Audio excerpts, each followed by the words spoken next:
Recent గా social మీడియాలో ఈ అఘోరి గురించి అయితే చాలా మంది చాలా విధాలుగా మాట్లాడుతున్నారు. ఇతను నిజమైన అఘోరి అస్సలు కాదు, ఇతను ఒక ఫేక్ అఘోరి. ఇతని పేరు శ్రీనివాస్. కొన్ని ఇయర్స్ బ్యాక్ ఇతను ఇంట్లోనే ఉండే, కానీ ఒక 7 years బ్యాక్ ఇతనైతే ఇంట్లో నుండి పారిపోవడం జరిగింది. ఆ తర్వాత ఇతనైతే పేరు కోసం అలానే డబ్బు కోసం ఇలాంటి వేషధారణ అయితే వేశాడనే చెప్పాలి. కొన్ని ఇయర్స్ బ్యాక్ ఇతని ఫోటో చూడండి, ఒక చెప్రీ లాగా గ్రీన్ కలర్ వేసుకొని అయితే ఉన్నాడు. కానీ ఇప్పుడు మన సనాతన ధర్మం పేరు చెప్పి అఘోరి అనే పేరుతోని డబ్బుకు ఆశపడి ఇలాంటి పనులు అయితే చేస్తున్నాడు. ఇంకా మెయిన్ గా ఇతని గురించి మాట్లాడాల్సిన విషయం ఏంటి అంటే, ఇతనైతే చాలా మోసాలు చేస్తున్నాడు. ఇప్పటి వరకే 2 అమ్మాయిలను మోసం చేశాడు. ఒకరేమో రాధిక అనే అమ్మాయి, అలానే ఇంకోరు వర్షిణి అనే అమ్మాయి. ఫస్ట్ రాధికని అయితే పెళ్లి చేసుకుని ఆమెనైతే మోసం చేయడం జరిగింది. ఇంకా ఆ తర్వాత ఇప్పుడు వర్షిణిని కూడా పెళ్లి చేసుకోవడం జరిగింది. ఇదంతా ఎవరు తప్పు అని చూస్తే వర్షిణి వాళ్ళ పేరెంట్స్ది.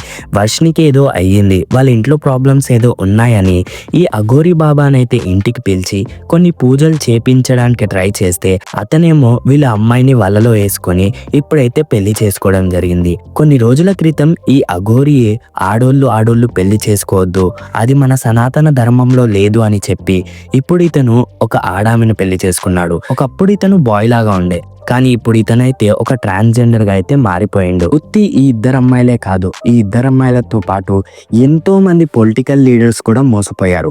అదెలా అంటే, నాకు ఈ పదవి కావాలి ఆ పదవి కావాలి అని ఇతనితో కొన్ని కోట్ల పూజలు చేపించారు. ఇంకా ఆ పూజలు ఫేక్ అని తెలిసిన తర్వాత వీళ్ళకేమర్థమైంది అంటే అతను మోసం చేశాడని అర్థమైంది. అతనైతే కొన్ని కోట్ల స్కామ్ ఈ పొలిటికల్ లీడర్స్ తో అయితే చేశారు.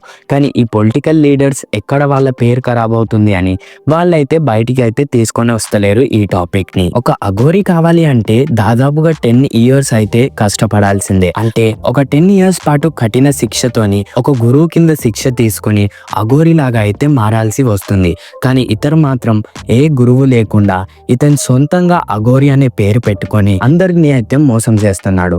అలానే మన సనాతన ధర్మాన్ని కూడా కించపరుస్తున్నాడు. ఇతనైతే ఒక ఫేక్ అఘోరి అని తెలిసినా కూడా ఎవ్వరు కూడా దీని గురించి పట్టించుకోవడం లేదు. రాధికని ఈయన మోసం చేసినా కూడా రాధిక మాత్రం ఇతని గురించి ఎలాంటి చెడుగా అయితే మాట్లాడడం లేదు. అంటే మీరే అర్థం చేసుకోండి, ఇతను రాధిక అనే ఫస్ట్ అమ్మాయిని ఏదో బ్లాక్ మెయిల్ చేసి తనతో అయితే అన్ని అబద్ధాలు చెప్పిస్తున్నాడు. తనకైతే ఎలాంటి నిజాలు చెప్పనివ్వడం లేదు. అండ్ ఇప్పుడు వర్షిణి అనే అమ్మాయిని కూడా అలానే మోసం చేస్తున్నాడు. అండ్ వర్షిణి అనే అమ్మాయి కూడా ఏదో ప్లాన్ చేసి వీళ్ళిద్దరూ సనాతన ధర్మం అనే ఒక పేరుతోని డబ్బులు సంపాదించి లగ్జరీగా బతుకుదాం అనే థాట్ తో ఉన్నారు. ఎందుకంటే ఒక రోజు అఘోరి వీడియో తీస్తుంటే వెనకాలకెళ్ళి వర్షిణి అనే అమ్మాయి సనాతన ధర్మం అంటూ ఏదో చెప్తుండే. ఇంకా ఆ వాయిస్ అయితే వీడియోలో రికార్డ్ అయింది.